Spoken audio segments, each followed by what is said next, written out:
The Golden Rules of Acquiring Wealth. The Golden Rules of Acquiring Wealth. In the United States, where there is more land than people, it is not at all difficult for persons in good health to make money. In this comparatively new field there are so many avenues of success open, so many vocations which are not crowded, that any person of either sex who is willing, at least for the time being, to engage in any respectable occupation that offers, may find lucrative employment.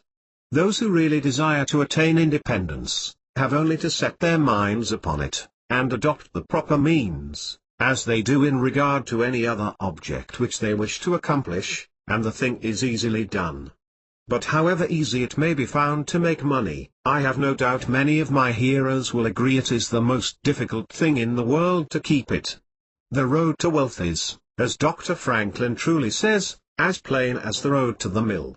It consists simply in expending less than we earn. That seems to be a very simple problem. Mr. Micawber, one of those happy creations of the genial Dickens, puts the case in a strong light when he says that to have annual income of £20 per annum, and spend £20 and sixpence, is to be the most miserable of men, whereas, to have an income of only £20, and spend but £19 and sixpence is to be the happiest of mortals. Many of my readers may say, we understand this is economy, and we know economy is wealth, we know we can't eat our cake and keep it also.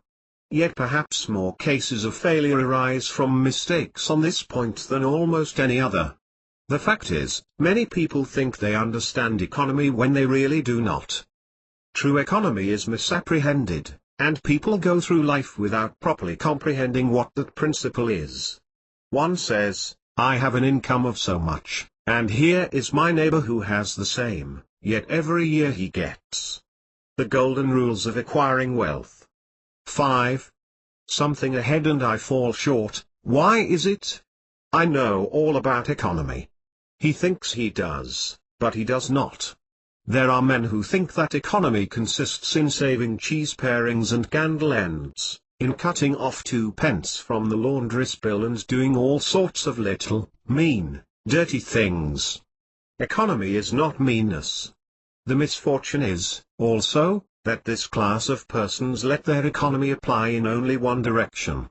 They fancy they are so wonderfully economical in saving a halfpenny where they ought to spend 2 pence, that they think they can afford to squander in other directions. Before kerosene oil was discovered or thought of, one might stop overnight at almost any farmer's house in the agricultural districts and get a very good supper, but after supper he might attempt to read in the sitting room, and would find it impossible with the inefficient light of one candle. The hostess, seeing his dilemma, would say, it is rather difficult to read here evenings. The proverb says you must have a ship at sea in order to be able to burn 2 candles at once. We never have an extra candle except on extra occasions. These extra occasions occur, perhaps, twice a year. In this way the good woman saves $5, $6, or $10 in that time, but the information which might be derived from having the extra light would, of course, far outweigh a ton of candles. But the trouble does not end here. Feeling that she is so economical in tallow candies, she thinks she can afford to go frequently to the village and spend $20 or $30 for ribbons and furbelows, many of which are not necessary. This false connote might frequently be seen in men of business, and in those instances it often runs to writing paper. You find good businessmen who save all the old envelopes and scraps, and would not dare a new sheet of paper, if they could avoid it, for the world. This is all very well, they may in this way save $5 or $10 a year, but being so economical, only in note paper, they think they can afford to waste time, to have expensive parties, and to drive their carriages. This is an illustration of Dr. Franklin's saving at the spigot and wasting at the bunghole, penny wise and pound foolish. Punch, in speaking of this one idea class of people, says they are like the man who bought a penny herring for his family's dinner and then hired a coach and four to take it home. I never knew a man to succeed by practicing this kind of economy. True economy consists in always making the income exceed the outgo. wear the old clothes a little longer if necessary, dispense with the new pair of gloves, mend the old dress, live on plainer food if need be, so that, under all circumstances, unless some unforeseen accident occurs, there will be a margin in. The golden rules of acquiring wealth. 6. Favor of the income. A penny here, and a dollar there, placed at interest, goes on accumulating, and in this way the desired result is attained. It requires some training, perhaps, to accomplish this economy, but when once used to it, you will find there is more satisfaction in rational saving than in irrational spending. Here is a recipe which I recommend. I have found it to work an excellent cure for extravagance, and especially for mistaken economy. When you find that you have no surplus at the end of the year, and yet have a good income, I advise you to take a few sheets of paper and form them into a book and mark down every item of expenditure. Post it every day or week in 2 columns, one headed necessaries or even comforts, and the other headed luxuries, and you will find that the latter column will be double, treble, and frequently 10 times greater than the former. The real comforts of life cost but a small portion of what most of us can earn. It is the eyes of others and not our own eyes which ruin us. If all the world were blind except myself, I should not care for fine clothes or furniture. In America many persons like to repeat we are all free and equal, but it is a great mistake in more senses than one. That we are born free and equal is a glorious truth in one sense, yet we are not all born equally rich, and we never shall be.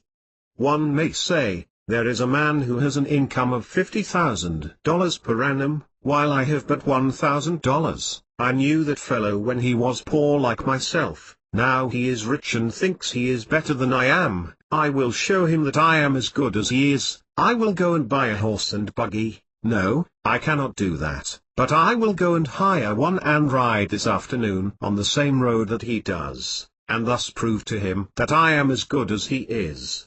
My friend, you need not take that trouble. You can easily prove that you are as good as he is. You have only to behave as well as he does. But you cannot make anybody believe that you are rich as he is.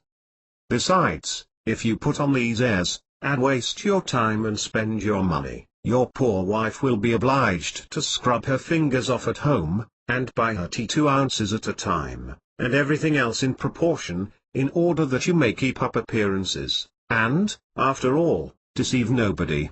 On the other hand, Mrs. Smith may say that her next-door neighbor married Johnson for his money, and everybody says so.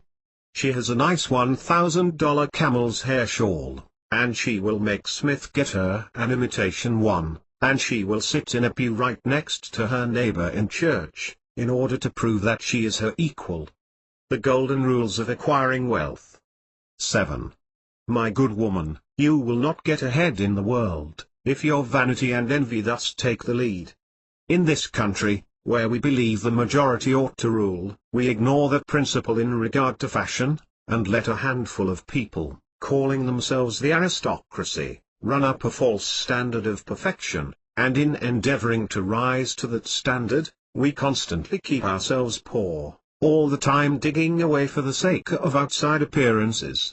How much wiser to be a law unto ourselves and say, we will regulate our outgo by our income, and lay up something for a rainy day. People ought to be as sensible on the subject of money getting as on any other subject. Like causes produces like effects. You cannot accumulate a fortune by taking the road that leads to poverty. It needs no prophet to tell us that those who live fully up to their means, without any thought of a reverse in this life, can never attain a pecuniary independence.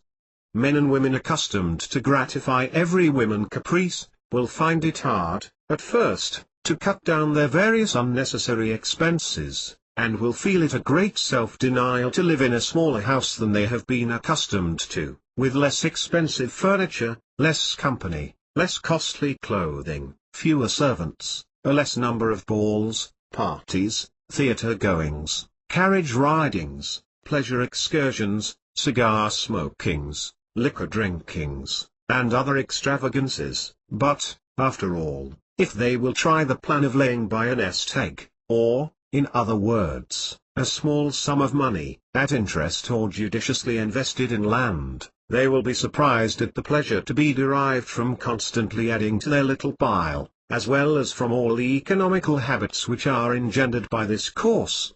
The old suit of clothes, and the old bonnet and dress, will answer for another season. The croton or spring water taste better than champagne. A cold bath and a brisk walk will prove more exhilarating than a ride in the finest coach. A social chat, an evening's reading in the family circle, or an hour's play of Hunt the Slipper and Blind Man's Buff will be far more pleasant than a $50 or $500 party, when the reflection on the difference in cost is indulged in by those who begin to know the pleasures of saving. Thousands of men are kept poor, and tens of thousands are made so after they have acquired quite sufficient to support them well through life, in consequence of laying their plans of living on too broad a platform. Some families expend as much as $20,000 per annum, and some much more, and would scarcely know how to live on less, while others secure more solid enjoyment frequently on a 20th part of that amount. Prosperity is a more severe ordeal than adversity, especially sudden prosperity. Easy come, easy go, is an old and true proverb. A spirit of pride and vanity, when permitted to have full sway, is the undying canker worm. The golden rules of acquiring wealth. 8. Which gnaws the very vitals of a man's worldly possessions, let them be small or great, hundreds, or millions. Many persons, as they begin to prosper, immediately expand their ideas and commence expending for luxuries, until in a short time their expenses swallow up their income, and they become ruined in their ridiculous attempts to keep up appearances, and make a sensation. A gentleman of fortune who says, that when he first began to prosper, his wife would have a new and elegant sofa. That sofa, he says, cost me $30,000. When the sofa reached the house, it was found necessary to get chairs to match, then sideboards, carpets and tables to correspond with them, and so on through the entire stock of furniture, when at last it was found that the house itself was quite too small and old-fashioned for the furniture, and a new one was built to correspond with the new purchases. Thus, added my friend, summing up an outlay of $30,000, caused by that single sofa, and saddling on me, in the shape of servants, equipage, and the necessary expenses attendant upon keeping up a fine establishment, a yearly outlay of $11,000, and a tight pinch at that, whereas, 10 years ago, we lived with much more real comfort, because with much less care, on as many hundreds. The truth is, he continued, that sofa would have brought me to inevitable bankruptcy, had not a most unexampled title to prosperity kept me above it, and had I not checked the natural desire to cut a dash. The foundation of success in life is good health, that is the substratum of fortune, it is also the basis of happiness. A person cannot accumulate a fortune very well when he is sick. He has no ambition, no incentive, no force.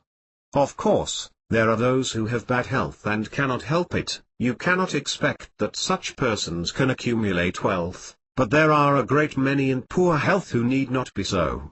If, then, sound health is the foundation of success and happiness in life, how important it is that we should study the laws of health, which is but another expression for the laws of nature. The nearer we keep to the laws of nature, the nearer we are to good health, and yet how many persons there are who pay no attention to natural laws, but absolutely transgress them, even against their own natural inclination. We ought to know that the sin of ignorance is never winked at in regard to the violation of nature's laws, their infraction always brings the penalty.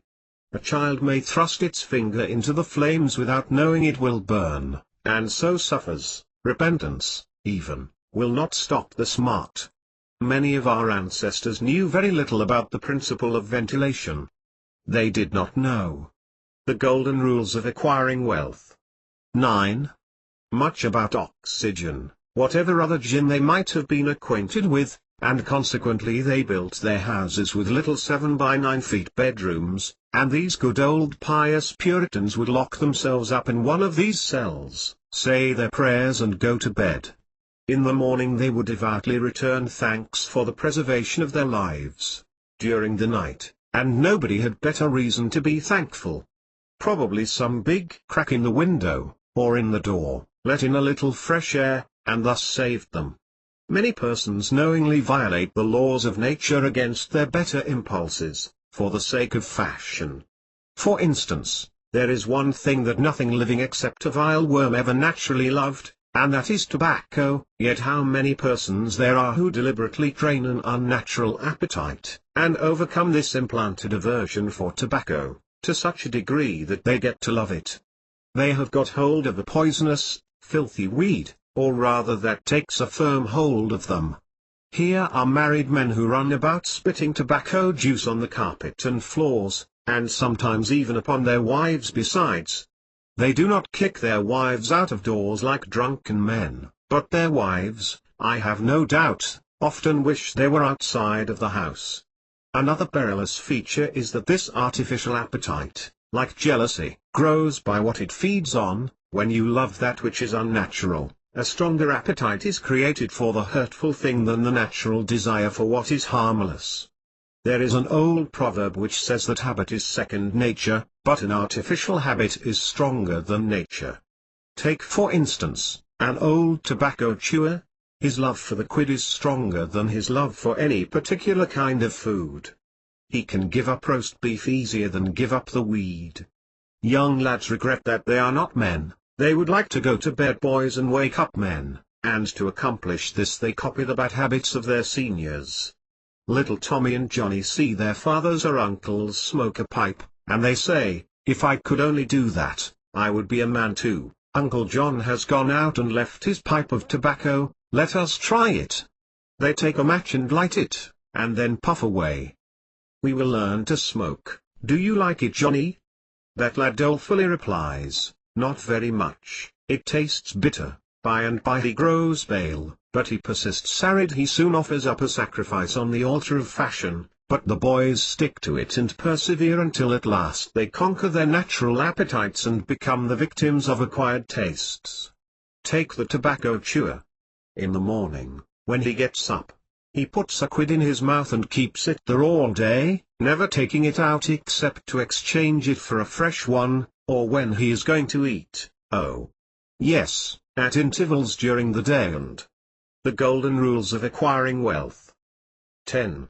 Evening, many a chewer takes out the quid and holds it in his hand long enough to take a drink, and then pop it goes back again. This simply proves that the appetite for rum is even stronger than that for tobacco. When the tobacco chewer goes to your country seat and you show him your grapery and fruit house, and the beauties of your garden, when you offer him some fresh, ripe fruit, and say, "My friend, I have got here the most delicious apples, and pears, and peaches, and apricots, I have imported them from Spain, France and Italy. Just see those luscious grapes, there is nothing more delicious nor more healthy than ripe fruit, so help yourself. I want to see you delight yourself with these things." He will roll the dear quid under his tongue and answer, "No, I thank you, I have got tobacco in my mouth." His palate has become narcotized by the noxious weed, and he has lost, in a great measure, the delicate and enviable taste for fruits. This shows what expensive, useless and injurious habits men will get into. I speak from experience. I have smoked until I trembled like an aspen leaf, the blood rushed to my head, and I had a palpitation of the heart which I thought was heart disease, till I was almost killed with fright. When I consulted my physician, he said break off tobacco using. I was not only injuring my health and spending a great deal of money, but I was setting a bad example. I obeyed his counsel. No young man in the world ever looked so beautiful, as he thought he did, behind a 15-cent cigar or a meerschaum. These remarks apply with tenfold force to the use of intoxicating drinks. To make money, requires a clear brain. A man has got to see that 2 and 2 make 4, He must lay all his plans with reflection and forethought, and closely examine all the details and the ins and outs of business. As no man can succeed in business unless he has a brain to enable him to lay his plans, and reason to guide him in their execution, so, no matter how bountifully a man may be blessed with intelligence, if the brain is muddled, and his judgment warped by intoxicating drinks, it is impossible for him to carry on business successfully. How many good opportunities have passed, never to return, while a man was sipping a social glass with his friend? How many foolish bargains have been made under the influence of the nervine, which temporarily makes its victim think he is rich? How many important chances have been put off until tomorrow, and then forever, because the wine cup has thrown the system into a state of lassitude, neutralizing the energies so essential to success in business? Verily, wine is a mocker. The use of intoxicating drinks as a beverage is as much an infatuation as is the smoking of opium by the Chinese, and the former is quite as destructive. The Golden Rules of Acquiring Wealth. 11. To the success of the businessman as the latter. It is an unmitigated evil, utterly indefensible in the light of philosophy, religion or good sense. It is the parent of nearly every other evil in our country. Don't mistake your vocation. The safest plan, and the one most sure of success for the young man starting in life, is to select the vocation which is most congenial to his tastes. Parents and guardians are often quite negligent in regard to this. It's very common for a father to say, for example, "I have 5 boys. I will make Billy a clergyman, John a lawyer, Tom a doctor, and Dick a farmer." He then goes into town and looks about to see what he will do with Sammy. He returns home and says, "Sammy, I see watchmaking is a nice genteel business, I think I will make you a goldsmith." He does this, regardless of Sam's natural inclinations, or genius. We are all, no doubt, born for a wise purpose. There is as much diversity in our brains as in our countenances. Some are born natural mechanics, while some have great aversion to machinery. Let a dozen boys of 10 years get together, and you will soon observe 2 or 3 are whittling out some ingenious device, working with locks or complicated machinery. When they were but 5 years old, their father could find no toy to please them like a puzzle. They are natural mechanics, but the other 8 or 9 boys have different aptitudes. I belong to the latter class. I never had the slightest love for mechanism. On the contrary, I have a sort of abhorrence for complicated machinery. I never had ingenuity enough to whittle a cider tap so it would not leak. I never could make a pen that I could write with, or understand the principle of a steam engine. If a man was to take such a boy as I was, and attempt to make a watchmaker of him, the boy might, after an apprenticeship of 5 or 7 years, be able to take apart and put together a watch, but all through life he would be working uphill and seizing every excuse for leaving his work and idling away his time. Watchmaking is repulsive to him. Unless a man enters upon the vocation intended for him by nature, and best suited to his peculiar genius, he cannot succeed. I am glad to believe that the majority of persons do find their right vocation. Yet we see many who have mistaken their calling, from the blacksmith up, or down, to the clergyman. The Golden Rules of Acquiring Wealth. 12. We'll see, for instance, that extraordinary linguist the learned blacksmith, who ought to have been a teacher of languages, and you may have seen lawyers, doctors and clergymen who were better fitted by nature for the anvil or the lapstone. Right place, right time. After securing the right location, you must be careful to select the proper location. You may have been cut out for a hotel keeper, and they say it requires a genius to know how to keep a hotel. You might conduct a hotel like clockwork, and provide satisfactorily for 500 guests every day, yet, if you should locate your house in a small village where there is no railroad communication or public travel, the location would be your ruin. It is equally important that you do not commence business where there are already enough to meet all demands in the same occupation. Avoid debt like a plague. young men starting in life should avoid running into debt. That's a given. There is scarcely anything else that drags a person down like debt. It is a slavish position to get ill, yet we find many a young man, hardly out of his teens, running in debt, and yes, this has been going on for centuries, as long as men and history could remember. He meets a chum and says, "Look at this, I have got trusted for a new suit of clothes." He seems to look upon the clothes as so much given to him. Well, it frequently is so, but, if he succeeds in paying and then gets trusted again, he is adopting a habit which will keep him in poverty through life. Debt robs a man of his self-respect, and makes him almost despise himself. Grunting and groaning and working for what he has eaten up or worn out, and now when he is called upon to pay up, he has nothing to show for his money. This is properly termed working for a dead horse. I do not speak of merchants buying and selling on credit, or of those who buy on credit in order to turn the purchase to a profit. The golden rules of acquiring wealth. 13. Money is in some respects like fire. It is a very excellent servant but a terrible master. When you have it mastering you, when interest is constantly piling up against you, it will keep you down in the worst kind of slavery. But let money work for you, and you have the most devoted servant in the world. It is no eye servant. There is nothing animate or inanimate that will work so faithfully as money when placed at interest, well secured. It works night and day, and in wet or dry weather. So do not let it work against you. If you do, there is no chance for success in life so far as money is concerned. Perseverance is really another word for self-reliance. When a man is in the right path, he must persevere. I speak of this because there are some persons who are born tired, naturally lazy and possessing no self-reliance and no perseverance. But they can cultivate these qualities, as Davy Crockett said. "This thing remember, when I am dead, be sure you are right, then go ahead."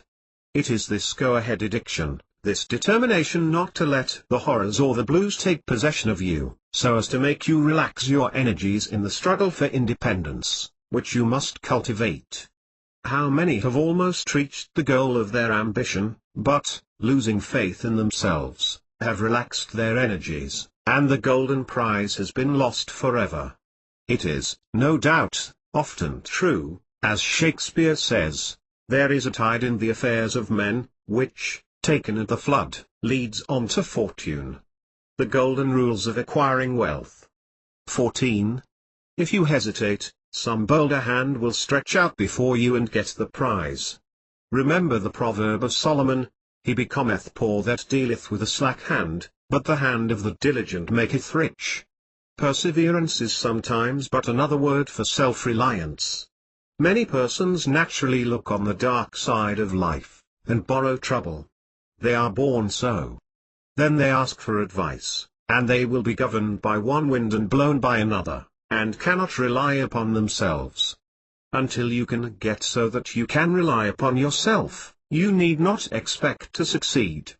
Men who have met with pecuniary reverses, and absolutely committed suicide, because they thought they could never overcome their misfortune.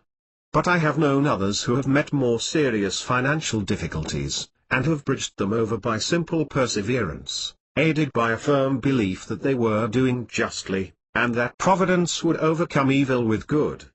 You will see this illustrated in any sphere of life. Whatever you do, do it with all your might. Work at it, if necessary, early and late, in season and out of season, not leaving a stone unturned, and never deferring for a single hour that which can be done just as well now. The old proverb is full of truth and meaning: whatever is worth doing at all, is worth doing well. Many a man acquires a fortune by doing his business thoroughly, while his neighbor remains poor for life, because he only half does it. Ambition, energy, industry, perseverance, are indispensable requisites for success in business. Fortune always favors the brave, and never helps a man who does not help himself. It won't do to spend your time like Mr. Micawber, in waiting for something to turn up. To such men one of two things usually turns up, the poorhouse or the jail, for idleness breeds bad habits, and clothes a man in rags. The poor spendthrift vagabond says to a rich man, the golden rules of acquiring wealth. 15. I have discovered there is enough money in the world for all of us. If it was equally divided, this must be done, and we shall all be happy together. But, was the response, if everybody was like you, it would be spent in 2 months, and what would you do then? Oh. Divide again, keep dividing, of course. I was recently reading in a London paper an account of a like philosophic pauper who was kicked out of a cheap boarding house because he could not pay his bill, but he had a roll of papers sticking out of his coat pocket, which, upon examination, proved to be his plan for paying off the national debt of England without the aid of a penny. People have got to do as Cromwell said, not only trust in Providence, but keep the powder dry. Do your part of the work, or you cannot succeed. Muhammad, one night, while encamping in the desert, overheard one of his fatigued followers remark, I will loose my camel, and trust it to God. No, no, not so, said the Prophet, tie thy camel, and trust it to God. Do all you can for yourselves, and then trust to Providence, or luck, or whatever you please to call it, for the rest. Depend upon your own personal exertions. The eye of the employer is often worth more than the hands of a dozen employees. In the nature of things, an agent cannot be so faithful to his employer as to himself.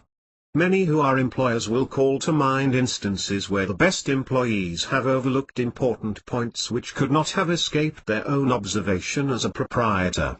No man has a right to expect to succeed in life unless he understands his business, and nobody can understand his business thoroughly unless he learns it by personal application and experience. A man may be a manufacturer, he has got to learn the many details of his business personally, he will learn something every day, and he will find he will make mistakes nearly every day. And these very mistakes are helps to him in the way of the golden rules of acquiring wealth. 16. Experiences if he but heeds them. He will be like the Yankee tin peddler, who, having been cheated as to quality in the purchase of his merchandise, said, all right, there's a little information to be gained every day, I will never be cheated in that way again. Thus a man buys his experience, and it is the best kind if not purchased at too dear a rate.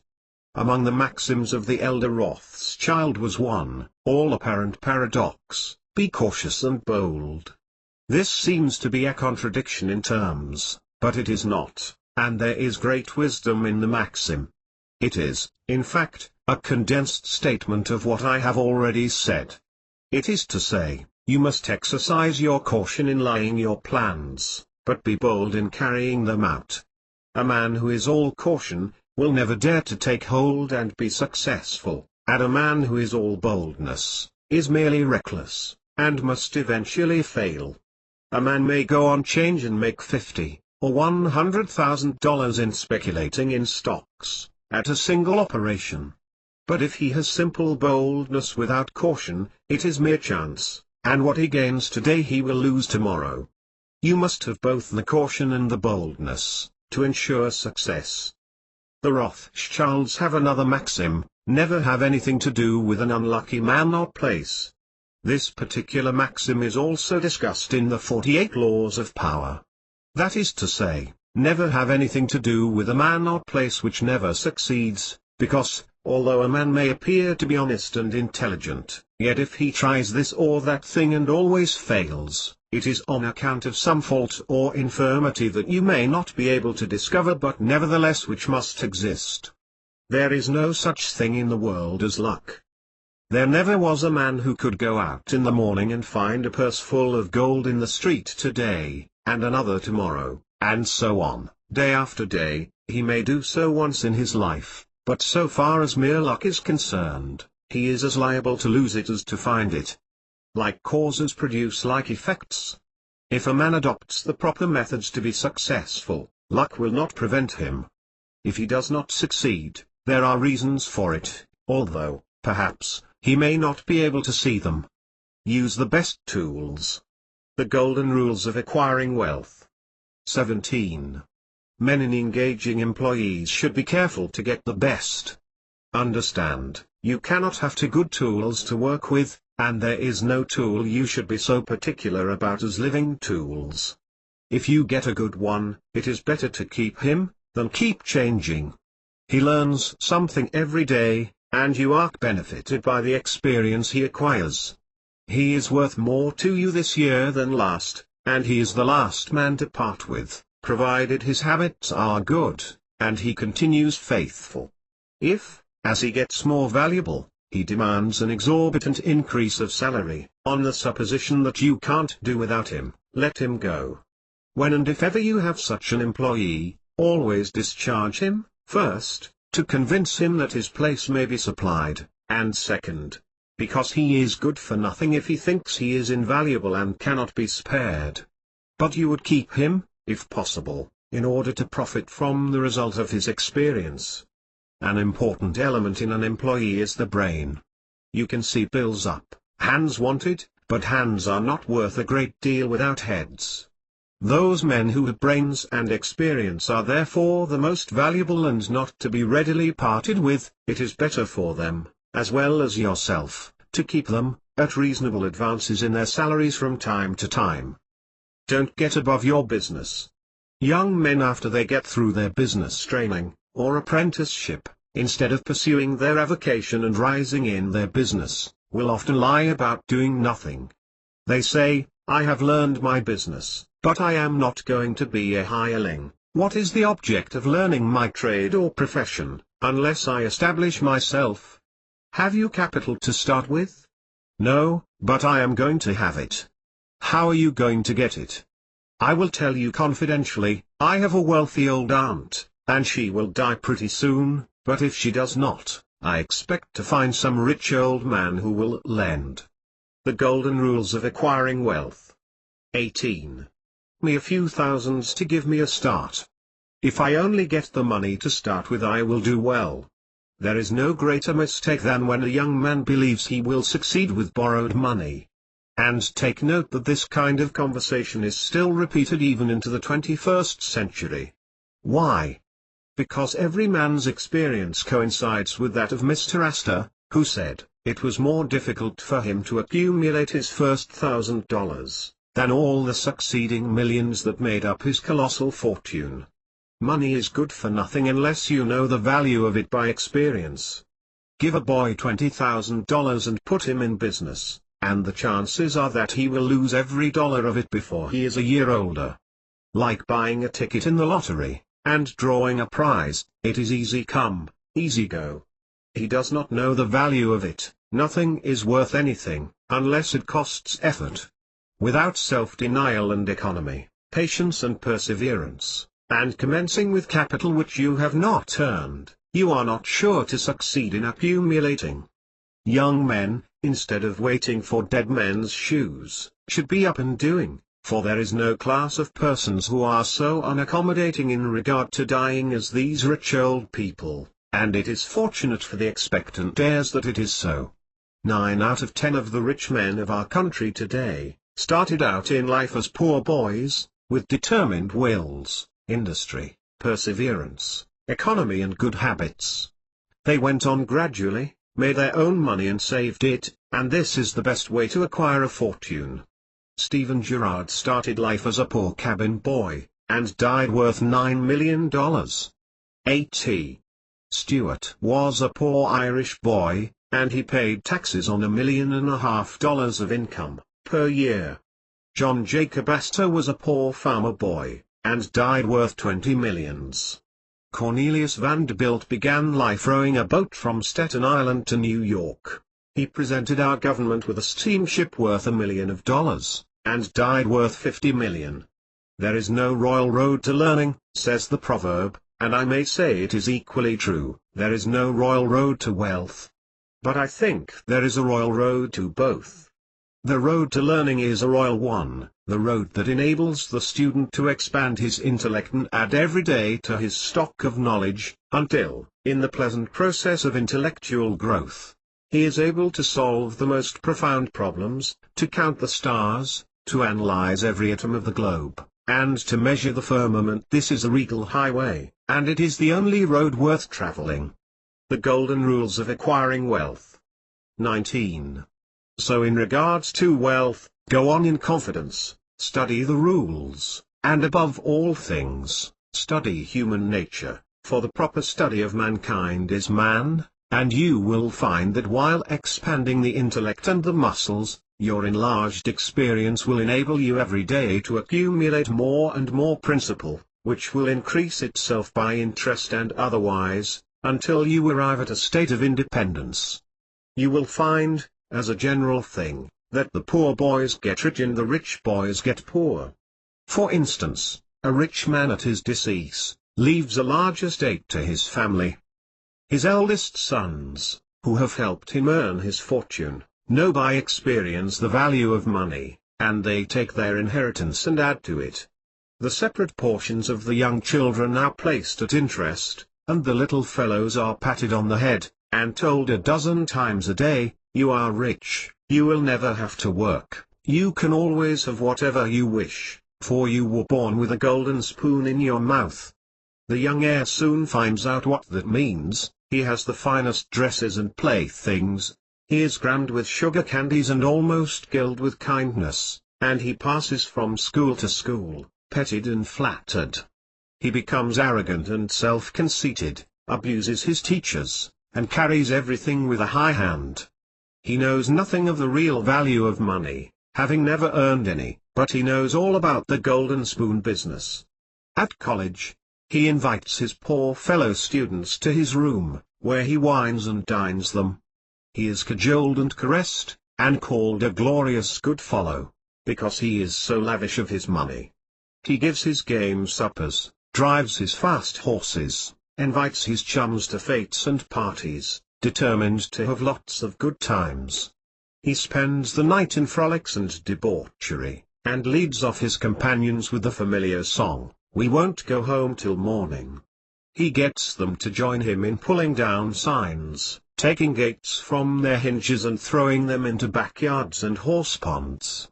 If the police arrest them, he knocks them down, is taken to the lock-up, and joyfully foots the bills.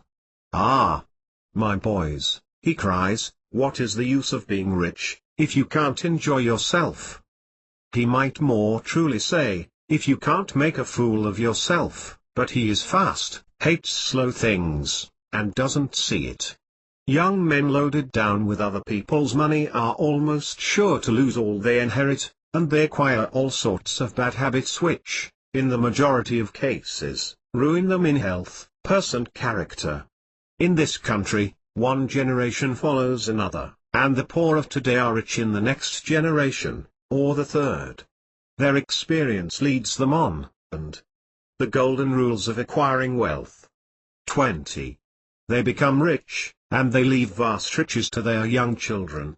These children, having been reared in luxury, are inexperienced and get poor, and after long experience another generation comes on and gathers up riches again in turn. And thus history repeats itself. And happy is he who by listening to the experience of others avoids the rocks and shoals on which so many have been wrecked. In this republican country, the man makes the business. No matter whether he is a blacksmith, a shoemaker, a farmer, banker or lawyer, so long as his business is legitimate, he may be a gentleman. So any legitimate business is a double blessing. It helps the man engaged in it, and also helps others. The farmer supports his own family, but he also benefits the merchant or mechanic who needs the products of his farm. The tailor not only makes a living by his trade, but he also benefits the farmer, the clergyman and others who cannot make their own clothing. But all these classes often may be gentlemen. The great ambition should be to excel all others engaged in the same occupation. The college student who was about graduating, said to an old lawyer, "I have not yet decided which profession I will follow." "Is your profession full?" "The basement is much crowded, but there is plenty of room upstairs," was the witty and truthful reply. No profession, trade, or calling, is overcrowded in the upper story. Wherever you find the most honest and intelligent merchant or banker, or the best lawyer, the best doctor, the best clergyman, the best shoemaker, carpenter, or anything else, that man is most sought for, and has always enough to do. As a nation, Americans are too superficial, they are striving to get rich quickly, and do not generally do their business as substantially and thoroughly as they should, but whoever excels all others in his own line, if his habits are good and his integrity undoubted, cannot fail to secure abundant patronage, and the wealth that naturally follows. Let your motto then always be Excelsior, for by living up to it there is no such word as fail. The Golden Rules of Acquiring Wealth. 21. Learn something useful. Every man should make his son or daughter learn some useful trade or profession, so that in these days of changing fortunes of being rich today and poor tomorrow they may have something tangible to fall back upon. This provision might save many persons from misery, who by some unexpected turn of fortune have lost all their means. Let hope predominate, but be not too visionary. Many persons are always kept poor, because they are too visionary. Every project looks to them like certain success, and therefore they keep changing from one business to another, always in hot water, always under the harrow. The plan of counting the chickens before they are hatched is an error of ancient date, but it does not seem to improve by age. Do not scatter your powers. Engage in one kind of business only, and stick to it faithfully until you succeed, or until your experience shows that you should abandon it. A constant hammering on one nail will generally drive it home at last, so that it can be clinched.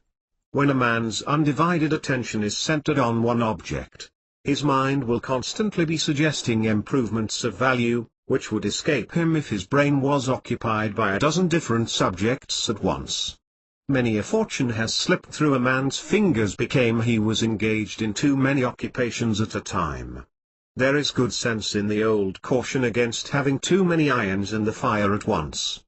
The Golden Rules of Acquiring Wealth. 22. Be systematic. Men should be systematic in their business. A person who does business by rule, having a time and place for everything, doing his work promptly, will accomplish twice as much and with half the trouble of him who does it carelessly and slipshod.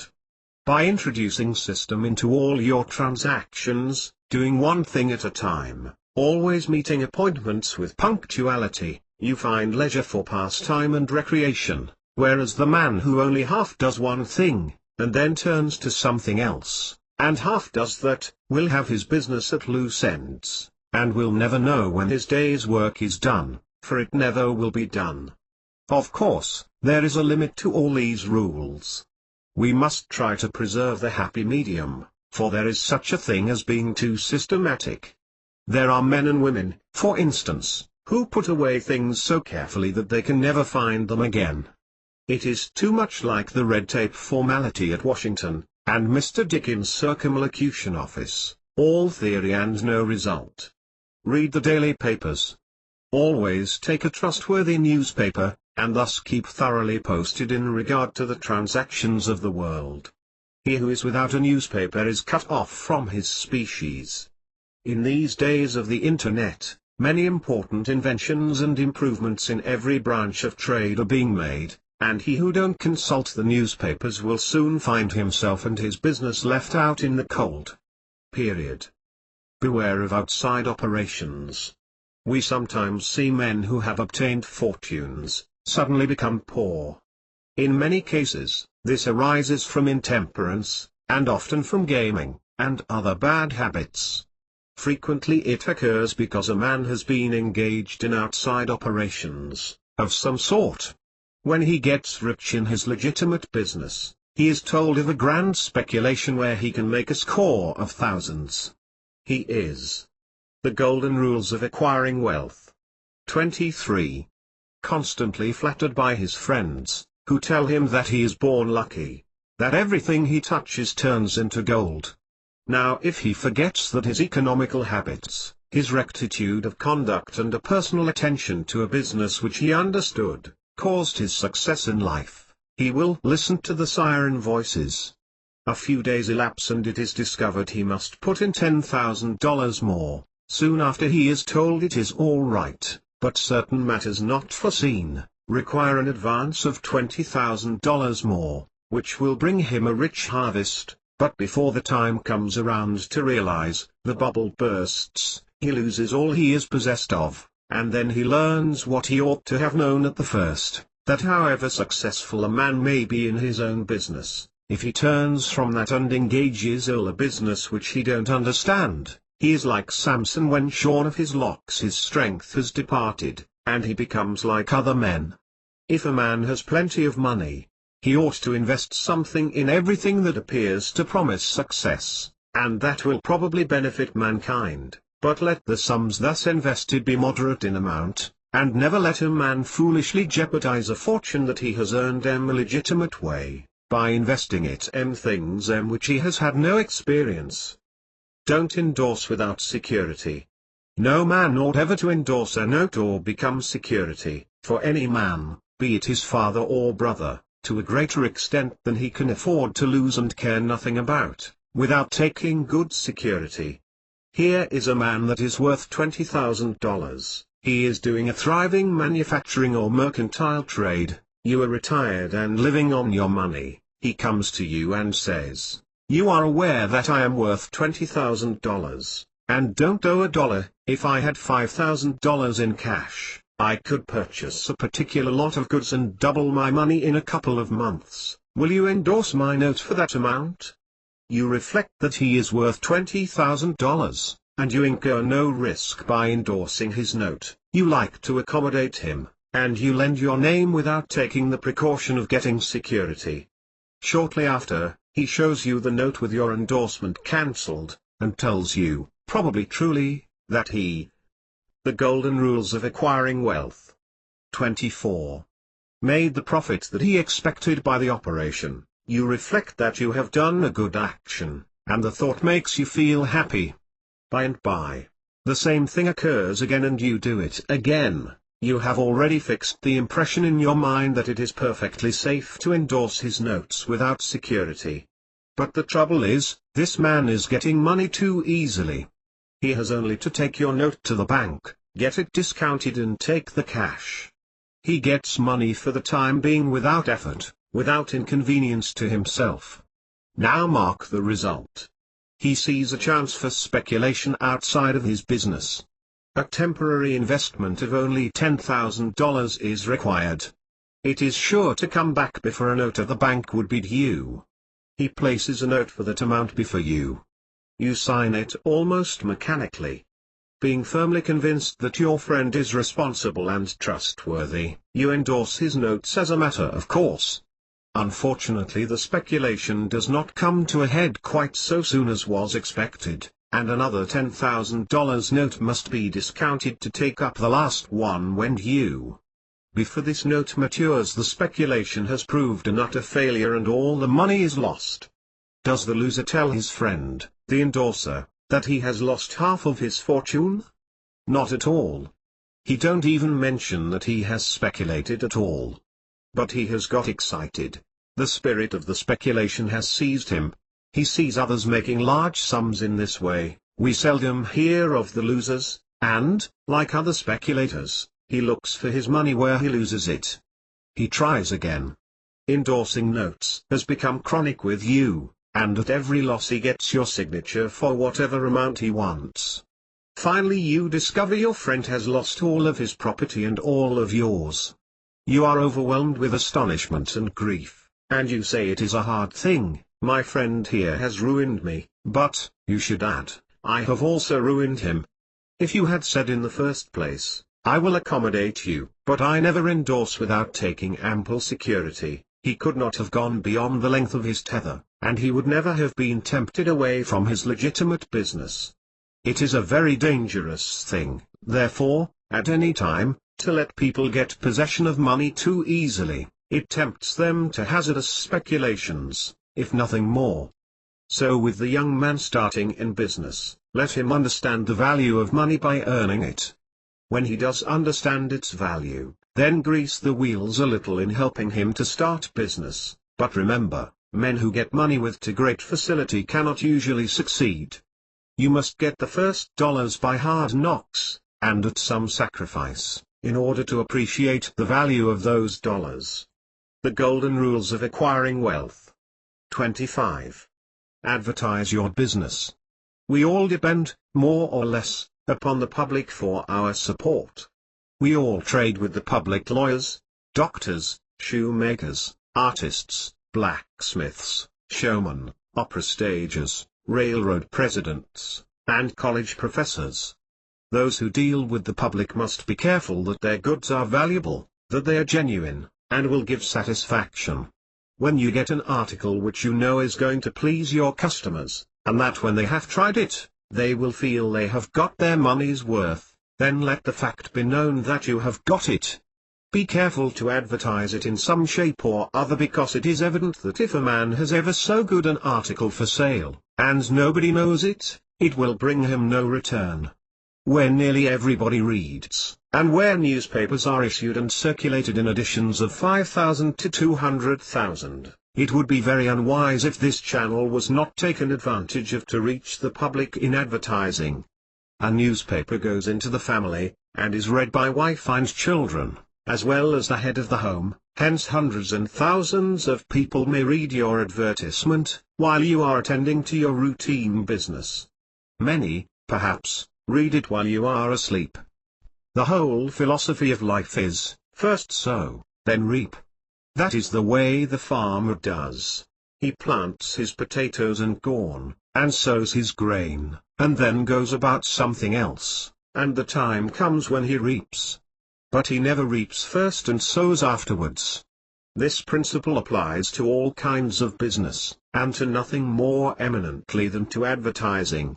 If a man has a genuine article, there is no way in which he can reap more advantageously than by sowing to the public in this way.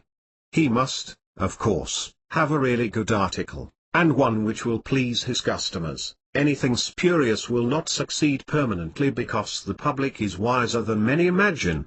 Men and women are selfish, and we all prefer purchasing where we can get the most for our money, and we try to find out where we can most surely do so. You may advertise a spurious article, and induce many people to call and buy at once, but they will denounce you as an impostor and swindler, and your business will gradually die out and leave you poor. This is right. Few people can safely depend upon chance custom. You all need to have your customers return and purchase again. The Golden Rules of Acquiring Wealth. 26.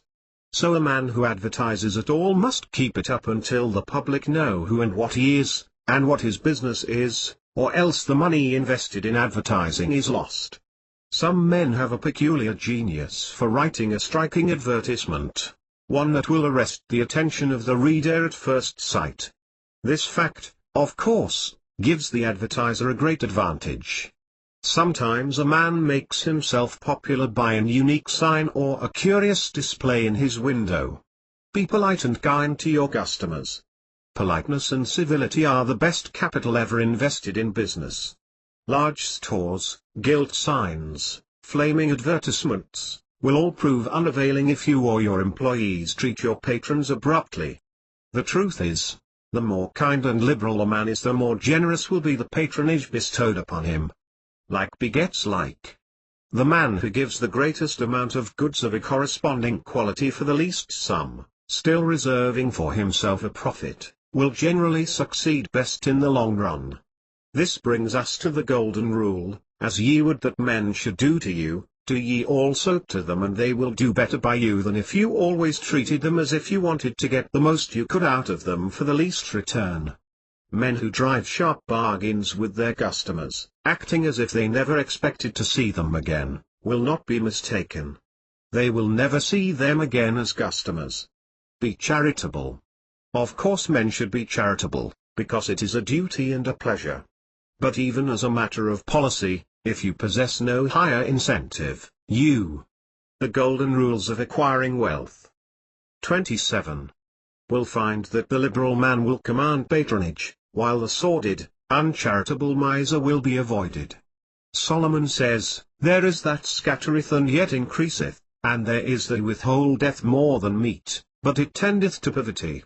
Of course the only true charity is that which is from the heart. The best kind of charity is to help those who are willing to help themselves. Promiscuous almsgiving, without inquiring into the worthiness of the applicant, is bad in every sense. But to search out and quietly assist those who are struggling for themselves, is the kind that scatter and yet increase.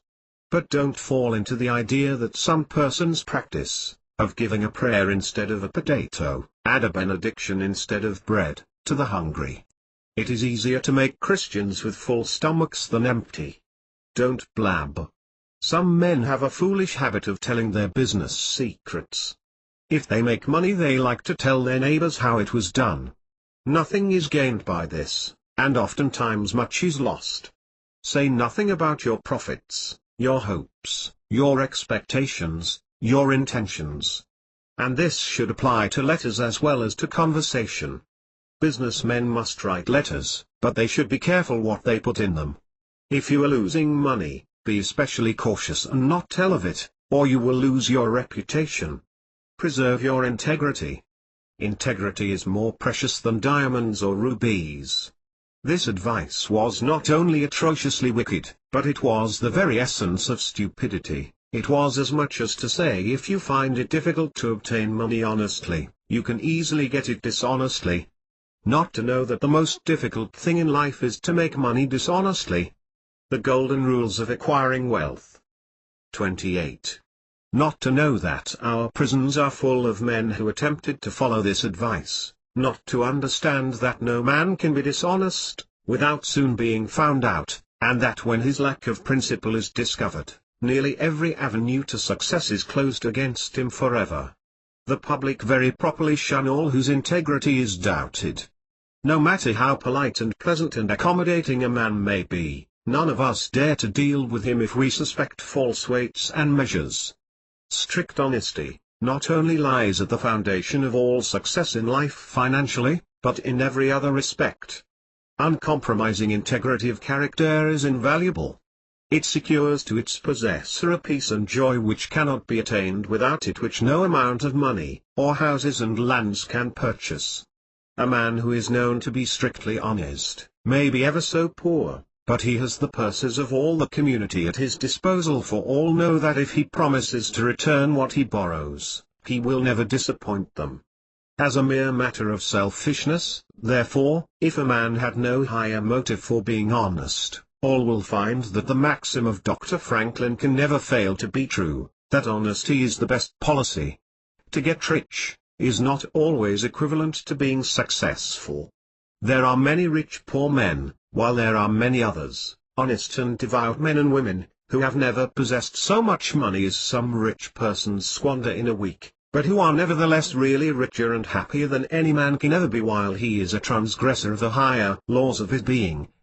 The inordinate love of money, no doubt, may be and is the root of all evil, but money itself, when properly used, is not only a handy thing to have in the house, but affords the gratification of blessing our race by enabling its possessor to enlarge the scope of human happiness and human influence. The desire for wealth is nearly universal, and none can say it is not laudable, provided the possessor of it accepts its responsibilities, and uses it as a friend to humanity.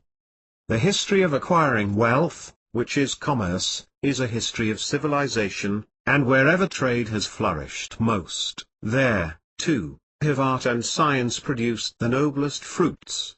In fact, as a general thing, money-getters are the benefactors of our race. To them, in a great measure, are we indebted for our institutions of learning and of art, our academies, colleges and churches. It is no argument against the desire for, or the possession of wealth, to say that there are sometimes misers who hoard money only for the sake of hoarding and who have. The golden rules of acquiring wealth. 29. No higher aspiration than to grasp everything which comes within their reach. As we have sometimes hypocrites in religion, and demagogues in politics, so there are occasionally misers among money-getters. These, however, are only exceptions to the general rule. But when, in this country, we find such a nuisance and stumbling block as a miser, we remember with gratitude that in America we have no laws of primogeniture, and that in the due course of nature the time will come when the hoarded dust will be scattered for the benefit of mankind. To all men and women, make money honestly, and not otherwise, for Shakespeare has truly said, "He that wants money, means, and content, is without three good friends." http://www.masterresalerights.com